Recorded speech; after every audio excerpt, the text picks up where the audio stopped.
What's up, everybody? It is Kymmy Cocoa, your host for Innovative Black Stations, Connecting the Dots. And we have a litty episode for you today. We have a special co-host. My special co-host is like a little brother to me. We've been friends for years and years and years.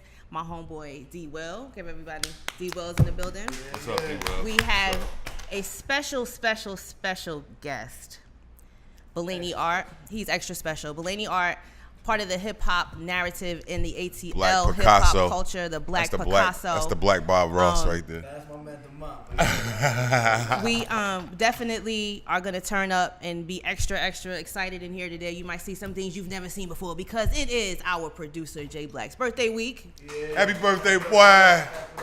And Bellini Art has brought his sister, and if you hear anyone comment, it is her, and we will get more information about her as the show goes on. So let's get into it. This week, we're going to put you on game about Stacey Abrams, our next gubernatorial person, Stacey Abrams, the Black Stacey, as they were calling her during the Democratic runoff. Kemp and Cagle, which we're going to vote on here in Georgia this week. We're going to talk about the Chinese tax that Trump is putting on. Seems like every damn thing that China's going to send to us. We're going to get into Cocoa with Kymmy, and we're going to talk about Faith and Stevie J. Then we're going to do some follow-up on Trump's NFL, whatever he's trying to do with them. So let's get into it. What y'all want to do first, facts and opinions or put you on game? You want to talk about China or you want to talk about the election going on here in Georgia?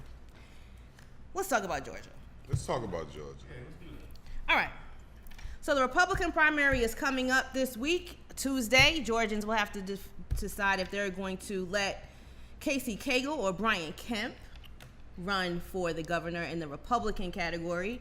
And if you live in Georgia, you've seen all of these commercials going around. One for Brian Kemp, who was endorsed by Trump a couple of weeks ago. And your boy, the vice president, was here in Macon, Georgia yesterday on the campaign trail for Brian Kemp. If you live in Georgia and if you watch TV in any capacity, any shape, form, or fashion, you've had to have seen these ads for Brian Kemp. Brian Kemp's ads come across as very good old boy, gun-toting Georgia Republican. He has a commercial that comes on and he's like, yeah, I'm Brian Kemp, and I ride around in this big truck in case I need to round up people and send them back to their country. Like, it's crazy. When I first saw it, I was kind of thrown off because, look, I'm from New Jersey, and it just don't really go down like that up there. So this Southern politics is crazy. So here's a picture. In Brian Kemp's second ad, he shows up in his living room with a potential suitor of his daughter with what seems to be a 12-gauge, is it double barrel? Yeah, it's a double barrel. Double barrel shotgun, and said that he keeps these around for people that want to date his daughter. This is a political campaign ad. Do you want to vote for this dude right here? You see that? This is how y'all get down in Georgia? Word? So it's either him, Cagle, who seems to be a softer, lighter, gentler Republican. It's either him or Cagle.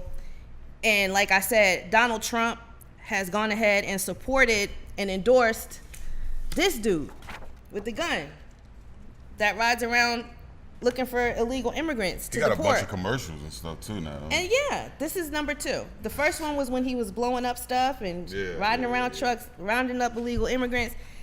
And Stacey Abrams is going to have to go against him or Cagle. So Cagle initially was light and soft on Trump, but then once he started endorsing Kemp, he wasn't as soft. But he just said, no hard feelings. This is his tweet after Donald Trump tweeted that he was going to support Brian Kemp. He said, no hard feelings, Donald Trump. I look forward to receiving your endorsement against the Democrats in November, as I did for you. Wish Brian Kemp could say he did the same. So basically that was a cheap shot. So that's what I mean by he's a softer, lighter, gentler Republican candidate, because if that exists, because if compared to this dude, okay. So that's who y'all have to run. Think about voting for coming up on Tuesday. Oh, is that going to be Colin Kaepernick? Already. Yes. Only Kent weird knowledge is shown. That's right. That's right. I can't wait to see it. So, so that's that. I really don't have much to say because basically they're all the same. You know what I mean? As far as the Republican goes, we're gonna get behind Stacey Abrams. We're gonna reach out to her team and see if we can get somebody in here so we can talk about her. Right now, as it stands, Kemp is at 40% with the Republicans. Cagle is at 34% with the Republicans. And there are 26% of people that are registered as Republican voters that are undecided. That's a lot. That's a huge number. So there is still time for those people to change their minds. So we're going to hope for the best for that because You said primary is what, Tuesday? it's on Tuesday. There are a couple of things that you're going to have to vote for. Now, mind you, Brian Kemp, the dude, he's the Secretary of State right now. He's already involved in Georgia politics. So, look, I just moved here. He looks like a classic Trump supporter. And that's why Trump... Exactly. This is what y'all want. This is all y'all want. And, you know, I'm not going to just blame it on the Republicans because my black friends and followers and intimate relatives, they're just like this, right? Y'all get mad when ain't enough of this on power. Do you think the people gonna really vote? Because I think the people that voted for Trump, they kind of fed up with Trump. So You know, They don't want to say it though. Yeah, You know, they they don't, but at the end of the day, they right, really right. we don't know. We will see. We will soon see. It's a double-edged sword. It's a double-edged sword. You know what I mean? It's like, you know, the people that support Trump, they support him for a reason. Trump says a lot of things that a lot of people wanted to say that they didn't want to say. So, you know, it was some underground, Right. low-key Trump supporters. And those people did what they did pretty much just for the simple fact that they believe in what he believes in, but they can do it without having to say, hey, this is what I want. Right. You know what I'm saying? Well, this is what happened. He didn't really run with any plans. You know what I mean? He came out there and he just started saying a bunch of wild rah-rah shit that people liked. So they voted for him. They wanted to be able to call people nigger and jump out on folks and call the cops on everybody and think that that was going to be the new American standard, right? So that's why they voted for him. So this type of guy right here, this is exactly what they want, or this is what they're looking for. So, like I said, Brian Kemp is currently the Secretary of State in Georgia. Currently. Now. But like, we didn't live here then, so this is something that y'all did or did not do, because I didn't know that he was like that. So anything that you, okay, back to Kemp, Secretary of State. Back in 2017, the FBI opened an investigation because 7.5 million Georgia votes may have had their data breached. And that all goes under the umbrella of the Secretary of State. Voter registration, your car registration, blah, blah, blah, blah. This is under that umbrella, right? So voter registration, Russia investigation, data analytica, all this stuff starting to sound familiar. So there's some shady shit going on with, there are 1 million data breaches. Apparently Russia is involved. Trump this week acknowledged it, didn't acknowledge it. That's a whole nother topic. We could or could not get into that. But anyway, let me go back to Brian Kemp, because the only thing we can do is vote in our local elections to get that to trickle up to get that dude out of here. Okay. In 2015, the Secretary of State office inadvertently disclosed social security numbers and private info of 6.6 million Georgia voters. That data went to 12 organizations, including media outlets and political parties. Later, they said the data was recovered or destroyed. Yeah, what happened to that data? It was recovered or destroyed. It's the same shit happened with Facebook because Cambridge Analytica did all that foolishness with our data, and the Russians were involved in our, I don't know. I mean, it's like influencing you, right? So if you're easily influenced, or if you use the internet to influence any decision that you make, this is the type of shit that happens. You know what I mean? They see who you like, they see what pages you like, they see who your friends are, what you're into, and they start pushing stuff to your pages about, to grind your gears. You know what I mean? So that's what's going on here in Georgia. I think everybody needs to get out and vote. There are a couple of seats that are up. I already know that Stacey Abrams is going to get my vote. Why Stacey Abrams gonna get your vote? I mean, because right now it makes sense, right? Beyond the whole race thing, because that's what it's going to come down to. After all these races, a lot of people are voting. It's going back and forth, right? Because of Obama, the racist or people that really didn't care about anything else but that went in retaliation and voted for extreme right-wing conservative types, right? So now it's reversing. In a lot of the local elections, you see people voting for like the first gay this or the first black that, because they're trying to get it back to be even, right? But I think that we shouldn't look at that. We should look at what they know, what they're going to do. What Stacey Abrams is saying just makes sense. Yeah.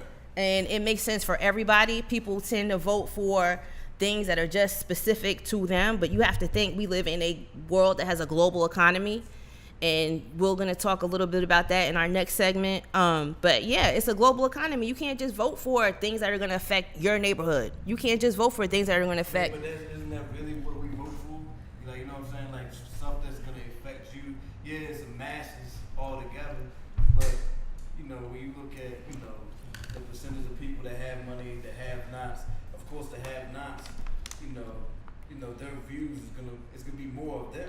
Like, you know what I'm saying? That's why the electoral college is the way it is. Right. Because it's way more have-nots. Like, you know what I mean? So they have to balance it out somehow. So you gotta think like, you can't just you're gonna vote for what you want. Right. What you got in your mind. Right. You know what I'm saying? You're not gonna care about the next man. Like, I'm over here making $38,000 a year.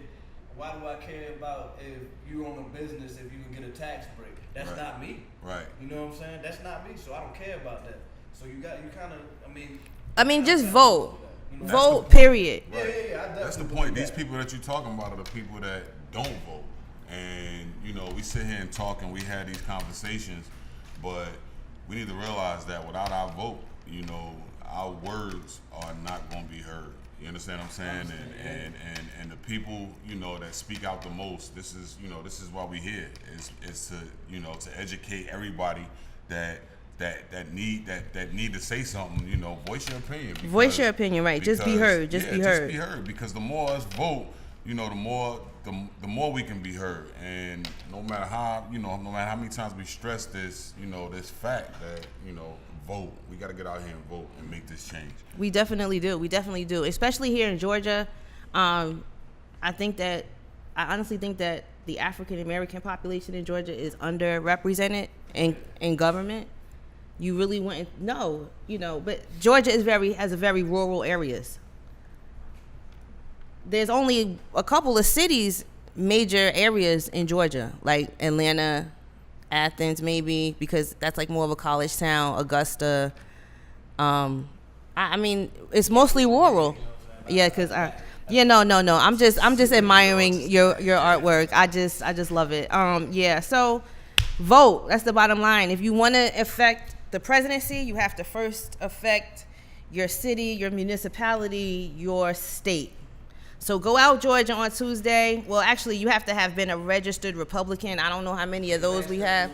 Yeah. Know about the municipal, like, you know what I'm saying? Like, your court people that you put in, like that. Really Yes. Matters. Yes. Because you got to think, how many people in America that just can't afford to, get a lawyer that do all these plea deals because they got to go to work Monday. Right. You know what I'm saying? So instead of being faced with 30 days in jail and X amount of community service time, like, these people are taking plea deals like, hey, I'm gonna pay this $350 that I really don't got. Right. It's $350 and I'm gonna go to work on Monday. Right. And what they're doing is like, it's not a criminal background. No. But when you go to get that job and they ask you, have you been convicted or have you done a NOLO or have you, you know what I'm saying, like, have you waived your rights to XYZ? Like, you have to say yes, or when they go back and find out, you lose your job and now your kids are not benefiting from that. Like, you know what I mean? So right. You gotta be careful about who you putting in the office as well as who you putting in these courthouses. Absolutely. And also municipalities, as far as like investing. You invest in municipal bonds. A lot of those times when you go to vote, you have to vote on whether or not your city is going to issue bonds to get things paid for. You have to vote on measures. You have to vote on the judge. You have to vote on the prosecutor. And all the voting rolls come from your driver's license and all that stuff. Register to vote in those pools and blah, blah, blah. So bottom line, I think everybody needs to vote. Go online and find out exactly what is up for election in your area, because it's not just the governor that you're going to be voting for this primary. There's a couple of other positions. So, yeah, just go vote. That's the bottom line for put you on game.